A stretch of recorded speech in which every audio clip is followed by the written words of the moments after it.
Om Namo Bhagavate Vasudevaya Namaha. I will explain today Shrimad Bhagavatam Chapter 2, Text 12.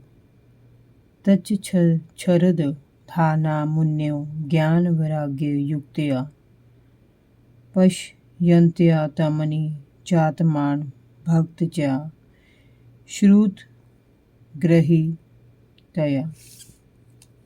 The seriously inquisitive student or sage, well equipped with knowledge and detachment, realizes that absolute truth by rendering devotional service in terms of what he has heard from the Vedanta Sruti. The absolute truth is realized in full by the process of devotional service to the Lord, Vasudeva, or the personality of Godhead, who is the full fledged absolute truth. Brahman is his transcendental bodily effulgence and Paramatma is his partial representation. As such, Brahman or Paramatma realization of the absolute truth is but a partial realization. There are four different types of human beings: the karmis, the jnanis, the yogis, and the devotees. The karmis are materialistic, whereas the other three are transcendental. The first class transcendentalists are the devotees who have realized the Supreme Person. The second class transcendentalists are those who have partially realized the plenary portion of the absolute truth. And the third class transcendentalists are those who have barely realized the spiritual focus of the absolute person, as stated in the Bhagavad Gita and other Vedic literatures. The Supreme Person is realized by devotional service, which is backed by full knowledge and detachment from material association. We have already discussed the point that devotional service is followed by knowledge and detachment from material association.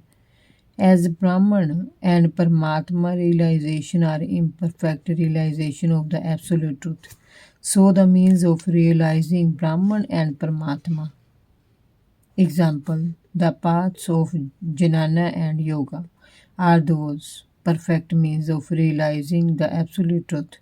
Devotional service, which is based on the foreground of full knowledge combined with detachment from material association and which is fixed by the oral reception of the Vedanta Sruti, is the only perfect method by which the seriously inquisitive student can realize the absolute truth.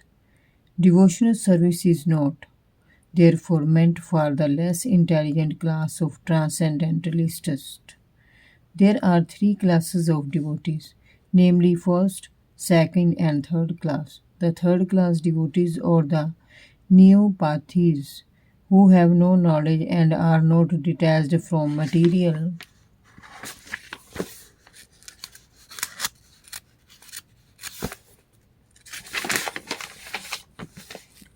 association, but who are simply attached by the preliminary process of worshipping the deity in the temple are called material devotees. Material devotees are more attached to material benefit than transcendental profit.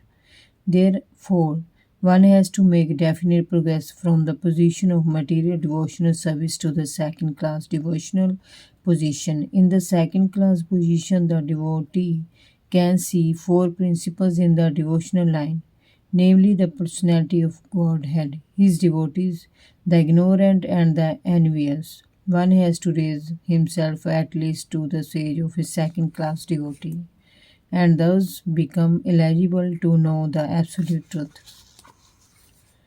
A third class devotee therefore has to receive the instructions of devotional service from the authoritative sources of Bhagavata.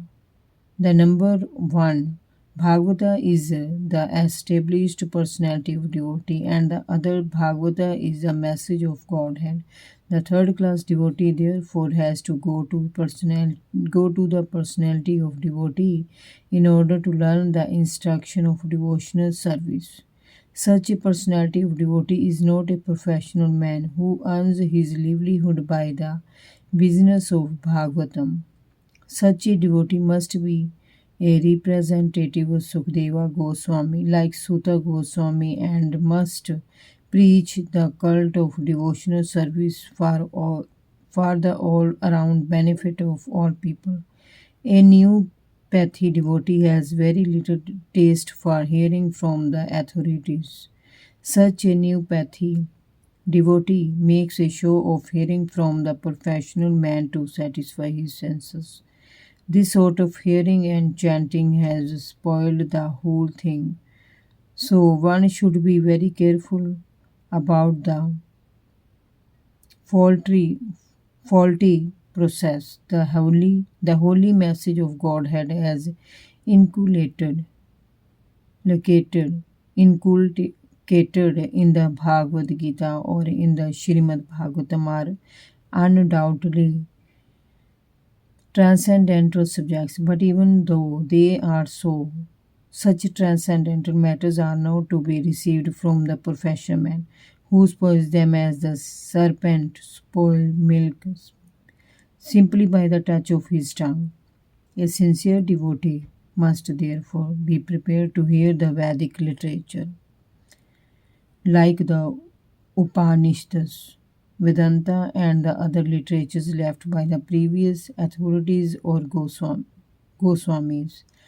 for the benefit of his progress. Without hearing such literatures, one cannot make actual progress, and without hearing and following the instructions, the show of devotion service become worthless and therefore a sort of disturbance in the path of devotional service. Unless therefore devotional service is established on the principle of Shruti, Samriti, Purana, and Pankaratra authorities, the make show of devotion service should at once be rejected. An authorized devotee should never be recognized as a pure devotee by assimilation of such messages from the